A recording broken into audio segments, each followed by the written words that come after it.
Hi, I'm Dr. Mo Anderson, author, speaker, and podcast host. In this spot, real talk meets real growth. Each week, I sit down with experts, creatives, and change makers for conversation and sometimes make you laugh out loud. If you're ready to grow up, glow up, and go further, hit subscribe and let's move. Welcome to Perpetual Motion, where we explore the dynamic intersections of mindset, motivation, and mastery. I'm your host, Dr. Mo Anderson. Today, we're diving into a timely and vital conversation with Dan Pelton, a leadership advisor, speaker, and clinical psychologist who is flipping the script on traditional wellness programs. With decades of executive experience and in a compelling personal journey, Dan's challenging the status quo around burnout and performative resilience. So sit back, relax, and let's talk about why wellness isn't working and what truly, truly helps people thrive at work. Welcome, Dan. Hey, Dr. Mo, it's great to be here. Likewise, it's great to have you. So you've had a long career in high pressure leadership roles. Can you share a personal experience that reshaped how you think about resilience and burnout? Yeah, it's a personal experience, and I'll go back just a couple years. October 2023 was really challenging for me personally, and it's really reshaped how I think about resilience. So I'm a psychologist, as you mentioned. Spent years teaching people resilience in high pressure environments. I was in Afghanistan for a year. I was a psychologist, across 18 bases. I thought I understood resilience. I think I did a good job with it. But then October 2023 came and it was devastating for me. I woke up with a migraine headache, which I know a lot of people have, and it just never went away for me personally. And when I say never, it was every day for 15 months. I even cringe saying that. Like, I cannot believe that. It was always with me. I just dealt with chronic pain. I saw a doctor. I did all that. I saw doctors, every scan, every medicine, you name it, and they just couldn't figure out what was going on. It's just something that I just had to deal with, and I was really struggling personally, more than I ever have before. I'm a father. I'm a husband, professional. But behind the pain, there were these sort of intrusive voices that I'd never sort of paid attention to. You're not tough enough. You can't do this. And it was like this self-criticism that I'd never recognized. It was shocking to me. It was scary for me. It was challenging for me. There is a light at the end of the tunnel, and I'll show you in a minute. But a couple of things that sort of recast how I think about resilience. What I did, I actually saw a psychologist because I couldn't deal with it on my own.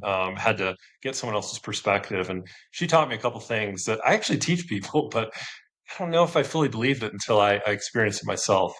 And one thing is challenging thinking. I think resilient thinking is a lot different than I used to think. I used to think it was pushing through, it was being tough, it was gritting your teeth, it was that, but it's sort of the opposite. I had to challenge a lot of my thinking. I had to think, are my thoughts helpful in this moment? And a lot of thoughts were not helpful. And I know a lot of people struggle with this. We have true thoughts, but they're not helpful. And I thought focusing more on truth, the truth of the thought, like this is terrible. Like that may be true, but it's not helpful. So self-criticism was a constant companion with me. And so I had to reframe how I thought about things. So self-compassion, I realized, was non-negotiable. I teach a lot of self-compassion, but until I recognized that I was not being compassionate to myself. I was hard on myself. I was judging. I was critical. That recast how I thought about resilience as well. The good story in 2025. So about a couple months ago, I had something called nerve decompression surgery for migraines. So believe it or not, you can get surgery for migraines if it's extreme. In my case, so they decompress nerves in my head, and it went away. Like I've not had a headache in 5 months, and it's a miracle. And I recognize Yay. that. I know. Yay. I mean, like, it's a miracle. And not everyone gets that. Like, not everyone has the automatic off switch to suffering. And so, like, what I realized was a couple things. I realized, for me at least, not for me, it's for everybody. This is a truth. Resilience is practice. It's not a trait. It's something we need to do every single day. When they talk about marriage as work, like you have to put in effort, resilience is work. I thought you were born, you're just tough. That's not true. We need to work on it. And self-compassion is essential. I think that's number two. And it's easy to be kind to ourselves when things are going well, but when those negative or intrusive or challenging thoughts come in, not being held captive by them is something that I've learned. And I'd say like third, and probably most importantly, wait, I can't do this alone. I had to ask for help, professional help. My wife, my like they had to carry me through. So I believe in resilience, but it's changed. It's not the glossy Hollywood sheen. You're going to bounce back and be tough, pushing forward. It's not about overcoming. I think it's about moving through. And sometimes I believe now resilience is letting other people carry hope for you when you can't carry yourself. So I totally changed my thoughts on resilience because of this. Yeah, yeah. I like to say when you know better, you grow better. And Yeah. I resonate with what you said because I'm a healthcare provider. And when I was diagnosed with cancer in 2012, it just, changed everything I knew to be on the other side of the equation in terms of empathy, in terms of information, just and how people feel too. You think you know, but dealing with the migraine for 15 months, I had them when I was younger. I cannot 1 or 2 or 3 days would take me out. I'd be at the hospital. I can't even imagine Well, I how you was. functioned for 15 Well, months though. I think so. Resilience to me now, it Mhm, used to be running a race in a windstorm. You just keep pushing, you grit your teeth. But now it's limping. It may be one limp a day. Like maybe that's all you can do, right? And maybe next week you can like walk 3 paces, and maybe in 3 weeks maybe you can jog a little bit. mhm. But I've totally I even as antithetical to our human experience, I think, because I think resilience is resting. It's having the wisdom, discernment to know when to rest. And I did not have that muscle in my body. Now I do. Interesting. And we've spoken of resilience so far in terms of, physical exertion, health, and wellness. Is it also necessary emotionally? Is there emotional resilience? That's a good question because I thought about it. I thought about mental, physical, and emotional resilience. And I began to self evaluate. It's like, where am I strong? And I think I was strong personally with physical and mental. It's kind of like if you're, I climb, we're in Colorado, I climb these mountains and I love that it's a challenge and you have to be mentally tough. You're like, I'm going to take 3 steps. But what I realized is that the emotional piece is the thing that I didn't have. And that was being kind to yourself. And that was willing to be humble and to be vulnerable, to be dependent. It was all things that I think, are backwards in our culture where we're taught, again, have stiff upper lip, especially as men, especially in the military. Sure. Be tough, grit Sure. it out. And so, absolutely, I think that's a understated, well misunderstood, unresearched part of resilience, and it's the emotional fortitude to be able to limp, walk, and run. I love that. I love that. One step at a time, limp crawl, just keep moving forward. Let's talk Yeah. about corporate. A lot of my listeners are in corporate America. And you've said that most corporate wellness programs are performative. What do you Mhm. mean by that, and how can companies do better? What should they be? Yeah. So it's a good question. There's this interesting paradox. So when we look at corporate spending in 2023, it was about 65 billion globally in corporate wellness programs, meditation, webinars, apps, and these are all good things. I don't all want to sound critical of these necessarily. What's interesting though is we're also seeing stress rising as well. Last reports I was looking at, between 77 and 82% of employees are burned out. So it's this bizarre paradox where we're seeing spending going up, we're seeing burnout going up. And so is this weird thing happening. And that's what I mean by performative. It looks like action, but we're not actually solving the problem. And so I see this in a couple ways. Why is it quote performative? And again, I don't mean that to be pejorative. I just mean it based on data that we're seeing this weird paradox. We outsource problems. Companies outsource problems. These are well-intentioned companies, but they go to third parties, right, to sort of fix something, which is not actually the underlying product. Sorry, the underlying issue. So, this is a bit of a macabre metaphor, but it's like blaming a canary in the coal mine for dying, right? Right. Rather than cleaning the air or cleaning the cave. So we're focusing on making individuals more resilient without fixing the system that's burning them out. So that's one thing that I'm seeing. The second one is we offer perks that miss the point. Yoga classes, meditation. For the record, meditation's great, but they don't It is. solve a I love broken meditation. workflow, right? or like too much workload. Like that does not solve it. And so that's another challenge as well. And then I'm a data guy, so we confuse programs with progress. And what I mean by that is we don't track certain things like burnout rates, psychological safety, even workload metrics. And it's not because organizations are negligent. That's hard to do. So the reason I say performative is it comes off looking more symbolic while the actual culture is not being changed. Right, right. So there's so much there. There's a lot of good information. We can stop right there. That is amazing. And you're right. I even think when they do the little follow-up surveys every quarter, they're checking the temperature. The questions on there are not going to elicit the right responses. It's almost like they're Yeah. asking questions so that we can Absolutely. brag about Well, being the best when you place listen to to a work. speaker speak at a So convention, the feedback, the questions will be like, was the lighting okay? And it's like, who cares if the lighting's okay? Like, did it actually make an impact on me as a person? exactly, but I'm doing Those, 3 people's job. The lighting was yeah, great. exactly. It's Yeah, so about that's doing fine. 3 people's work. Yeah. Yeah, the food was fine. I mean, but that's like irrelevant. And we do that. We ask for satisfaction, and satisfaction is not impact. And again, I do not mean to be critical. Impact is really, really hard to do. And it takes people, it takes money, it takes resources, but it's a problem because like I said, we're spending and we're not seeing the return on investment in our spending. Exactly, which is leading to people leaving and having all these issues mentally and emotionally. Yeah.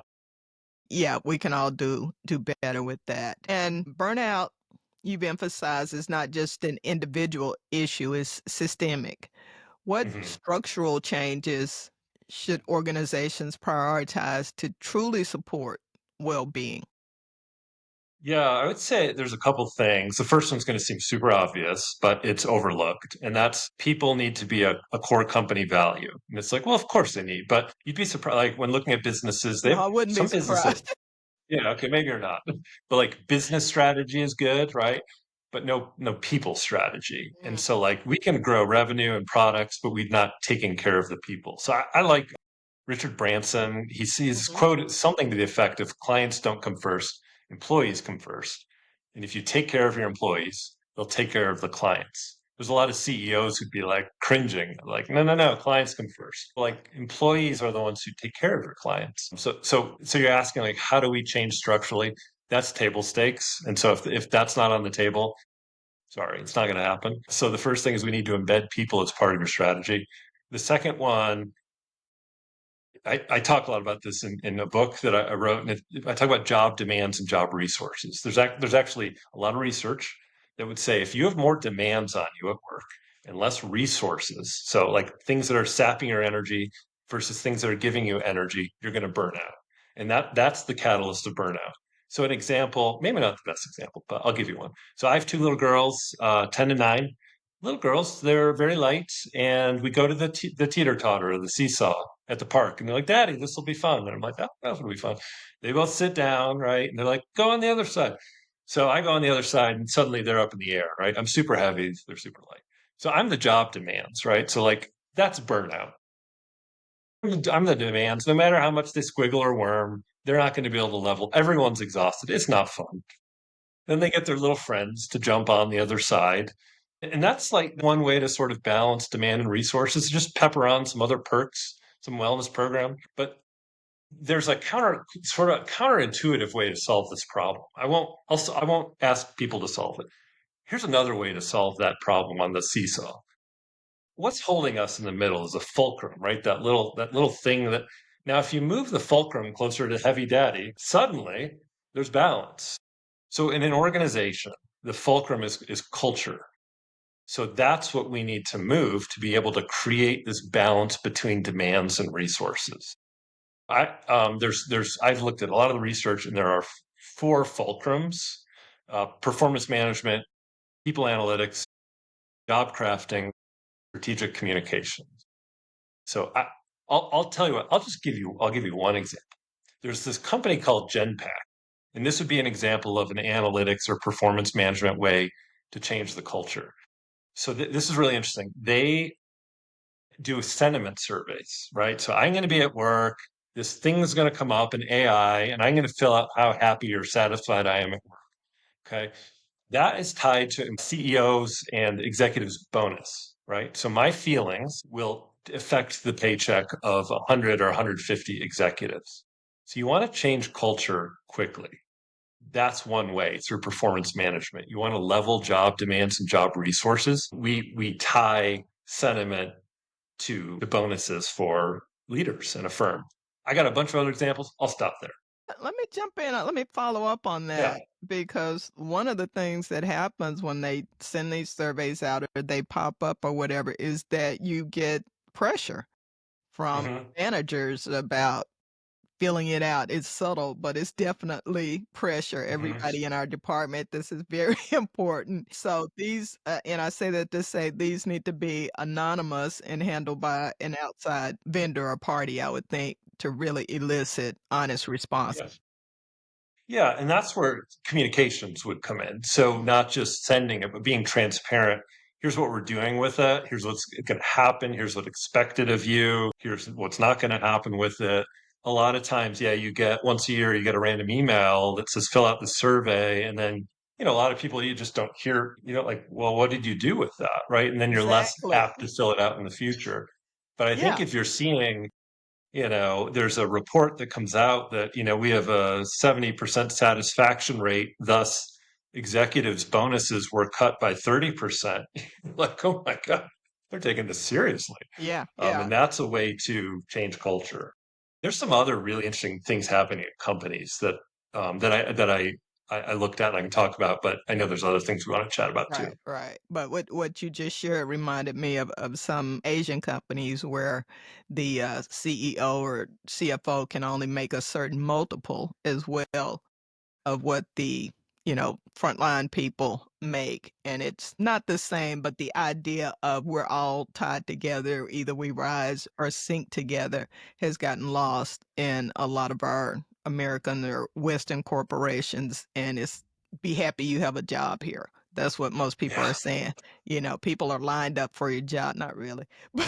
But if you want to believe that, if they knew how hard this job was and the lack of resources, but that mindset of the return to office mandates with no regard to the fact that work is actually getting done and probably getting done better, and just some of the things that we're hearing from leadership now, I think is going to lead to even more of this burnout. So that's why I'm happy to bring people like you know, to my platform to share with whomever can hear, to learn that there are better ways to do things that are going to result in better outcomes for all your bottom lines. You know what? One other thing, and this is not on my list of questions, is I just realized I have done many, many shows on burnout and anxiety and so forth. But what is the difference? You'll know this between burnout and stress and anxiety. Yeah, it's a good question. So burnout's not a clinical diagnosis. Burnout is it's workplace stress. So there's a clear catalyst for it. Whereas anxiety, there's often not a catalyst for it. So it's workplace stress manifests in three different ways. So exhaustion is the first piece, cynicism is the second, and then reduced personal accomplishment. So it's kind of interesting how it cascades. And anyone thinking about it in your own experience, and I often ask, where are you on this cascade? So physical and emotional exhaustion. I am just tired. I've had it with work, right? And then the second one is cynical attitudes. You start to be like, I don't like working here anymore. And your mind starts to shift. So first it's physical, then it's cognitive, and then you start becoming like, I'm not going to do my work anymore, or I just can't do it anymore. So it's that cascade. Whereas anxiety is a clinical disorder. There's like different types of anxiety. There's subclinical anxiety that majority of people have is worry, preoccupation, intrusive thoughts. And when it becomes clinical is when it starts to really impact your social functioning and your occupational functioning. However, they are connected. A couple things. Burnout can lead to anxiety, or anxiety so that one can lead to the other. Gotcha. Yeah, But I yeah. think, like, clinical stuff aside, I think probably what most people are interested in is which one's sort of easier to quote fix. And I'll just talk about burnout. The research on burnout, and I talk a lot about this in my book, can be devastating. It can have physical health consequences. Mhm. There's some studies that says it takes 10 years to recover. There's one study I read that says it's going to take a lot more than 10 years, which is crazy. Oh my goodness, a So that's why decade. Wow. we need to bake this into the architecture of our nomenclature and our work, Mhm. Otherwise, this is an underrepresented phenomenon, I'll say, that has devastating consequences. Wow. So I hope Wow. that answers that It accurately or does. It does. correctly or It hopefully. was a great answer. And I warned you, I'll go off script and just if something occurs to me, Yeah. I want to hear more about it, and I bring experts on who know these things. So, what about you talked about it at the end of the slide, downward slide that people quit. What about this quiet quitting where people are doing just enough to keep their jobs? Because I need my money, I need my benefits, but I don't want to be here. So I'm Yeah. doing just enough to meet the metrics. Where does that fall in there? Because that's what a lot of people are doing now. So that this is related. There's a study done in I think it's 2019 from Yale, and they bring up this concept of the exhausted engaged. So people are both exhausted and engaged at the same time. This is weird paradox, and that's the majority of workers. A lot of time we think most people are just burned out, like I've had it, I'm done, or I'm apathetic. But most people are actually over engaged and over exhausted, and that's the biggest group of people to quiet quit. Mm, It's not this sort of guy who's like not communicating or this woman who's just like I'm totally burned out. It's the people who are so invested and working a lot. I love it. Think about medical professionals during COVID. Those Mhm. those folks were definitely engaged, but they were also exhausted. And right. that's the group to quit. And so I'd say a lot of us probably listening, probably in that category. Kind of like I like what I do, but it's just too much for me. So Right. that's where organizations need to address that group of folks, especially. Okay. Okay. Yeah, that is a big group of folks. I know a lot of them. And that brings us to leadership. What Mhm. role does leadership communication, leadership modeling play in contributing or preventing employee exhaustion? Basically, what can they do differently or better? Yeah, I'd say over communicate. There's clear research that when this is really interesting actually. People are less stressed receiving negative feedback than receiving no feedback. So it's and uncertainty is sort of the word of the day right now. Right. And so what happens during uncertainty for leaders, especially, is they're a little paralyzed. They're like, I don't know what to do. And what happens is that sort of projects onto the Mhm. workforce, and then people are anxious. Right. So over communicate, and I'm talking about even if bad thing to my research, if bad news is coming, talk about it. That's better than no news. Layoffs, workforce reductions, industry shifts, transparency is so important now. So I would say our natural inclination during uncertainty for leaders is to not say anything, and that's okay. Like that's natural. But fight that urge and over communicate, especially at this time. Right, right. That's a great point because what I've observed is they stop having meetings. They stop having huddles. Yeah, Like, okay, we got to get stuff done. We got to move, but you're causing all this anxiety with employees because they can see something's wrong. It's like a kid. I know something's wrong in our house with mommy, daddy, but I don't yeah, know what it is. But I'm absorbing I feel what they feel, and it is not a good thing because the logical thing you think is that we're about to go out of business, the business is failing. I mean, we go to the extremes when we don't know. When you leave a void, the business is down is one thing, but you're seeing nothing. And of course, you're seeing things in the news, depending on what company you're working for, Fortune 500 company, analysts constantly telling you stuff is wrong here. And I'm not hearing it from leadership within my own company. Really leads to a paradox that is very uncomfortable for employees. yeah, absolutely. And it's just getting worse. I think the more uncertainty we have culturally and economically, that's compounded by business uncertainty. So if you're a leader, just it can be simple things. But even just having a conversation, I would start there. Just have a conversation. Right. And that leads me to another question for training.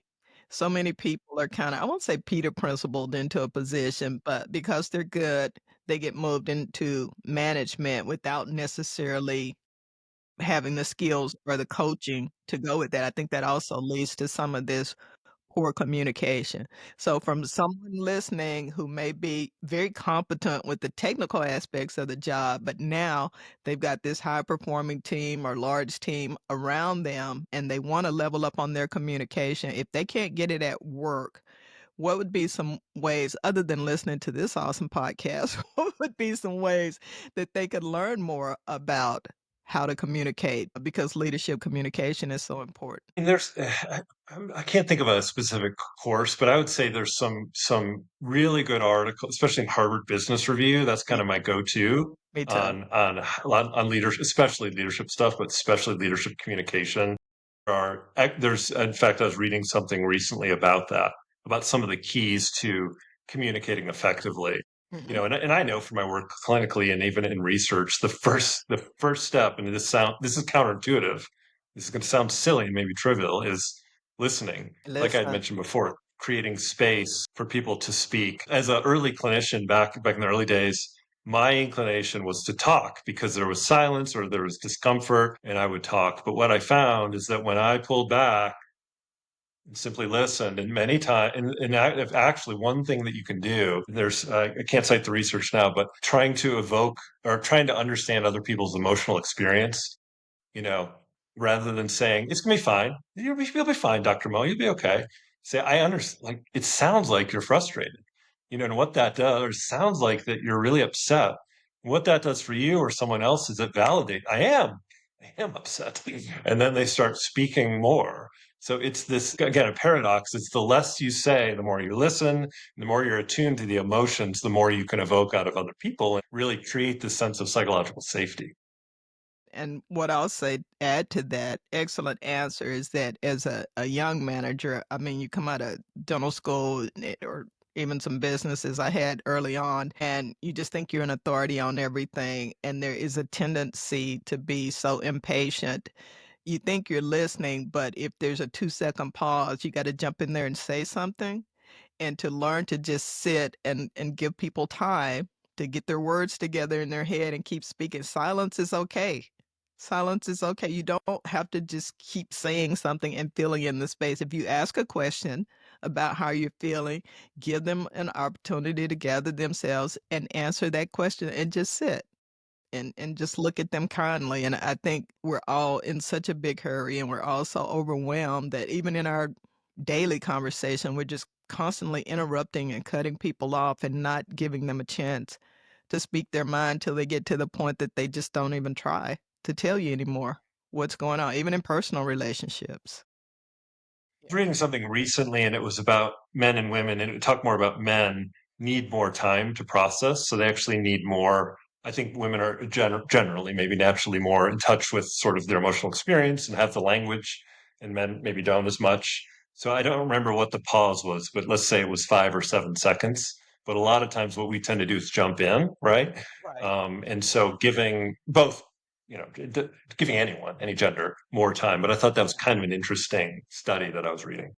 Yeah, that's a good one. I even like the little, we've done this with my family, the little totem or something. We'll hold something and it's my turn to talk. If I'm holding this Yeah, thing, whether I paused or I'm crying or whatever I'm doing, I have the floor until I let this thing go. And then you know that I'm done too, because like me, I pause a lot when I'm upset and I'm not done. I just, I'm trying to hold it together. So I don't know that I want that done at work, but the point being, yeah. give people a few seconds to get it together and respond before you say something, and you'll be amazed at how it builds rapport and trust and enhances communication when people know you will actually listen to them. Just make them that important for that few minutes. And before we talk about your book, you mentioned your service in Afghanistan. Thank you. You're helping people, I'm sure, with your practice, with your books, with the other work you're doing. But with the mental toughness that, we've talked about how you've reshaped resilience in your mind, and I love the definition you have now. But are there times when mental toughness, just pushing through, just bearing down and pushing through for short term, are there times when you need that? Yeah, I think, and I talk a little bit in my book about endurance. Like how do you endure hardship? Um, I have softened on that though, not endurance, but this idea of toughness. I do think there is value in not bending, not breaking, not cowering. I think there's value in that. I think the discernment comes from people. And where do you sit on the fence? Do you sit on the side where you need to yield. You need to sort of be more humble. We need to, like me, you need to be less self-critical. You need to be on the softer side of things. And then I think there's another cohort who are good at that. And they say, I need to push through. I need to walk today. I need to move forward. So I think there's this sense of emotions, reflections, understanding, humility. And I think there's this sense of getting up, action, pushing, moving. So I think for listeners, we need to think, where do I fall on this spectrum? Am I more of on the left or am I more on the right? And if we're more on the right, like I was, of push, push, push, push, you're going to get humbled. If you're on the other side of reflecting and pontificating and thinking, but there's no action, Right. that's going to make no progress.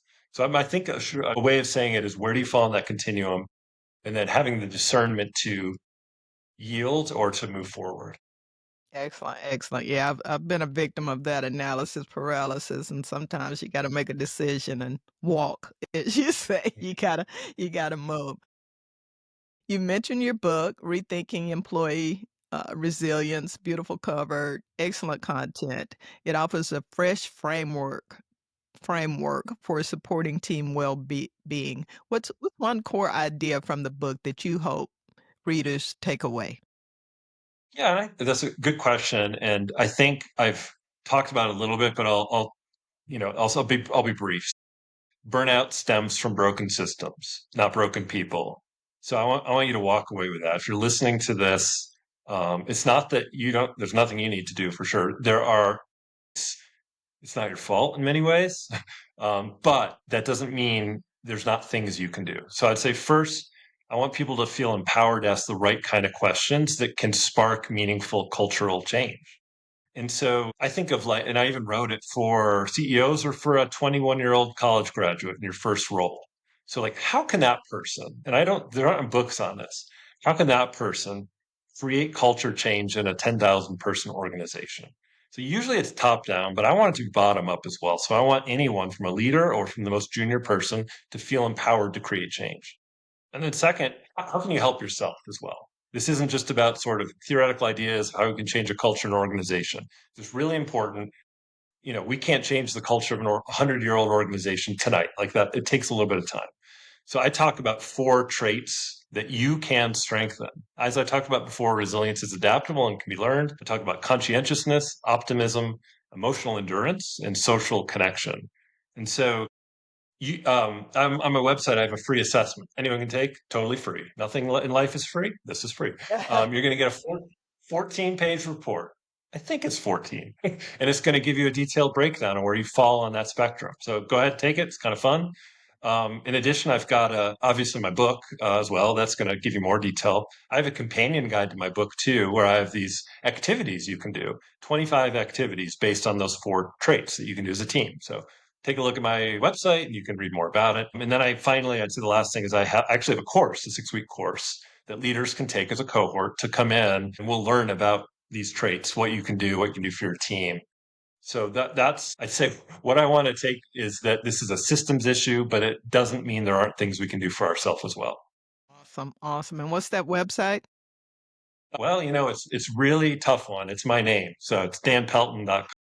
DanPelton.com. We'll drop that in the show notes, but some people don't see the show notes, so I always like to actually say it. DanPelton.com. Real, real easy, great information, and very, very gracious of you to share that assessment and those other materials, guys. Check it out and get you a copy of his excellent book, Rethinking Employee Resilience by Dan Pelton, for that fresh framework. And I hope you, like me, are taking away some really valuable, thought provoking tips and strategies to help you avoid burnout and improve your own resilience for the challenges to come. And they are coming, baby. This is great information for such a time as this. Thank you so much, Dan.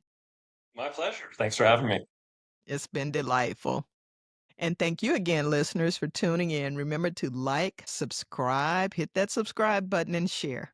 Until next time, be well and be brave. Thank you.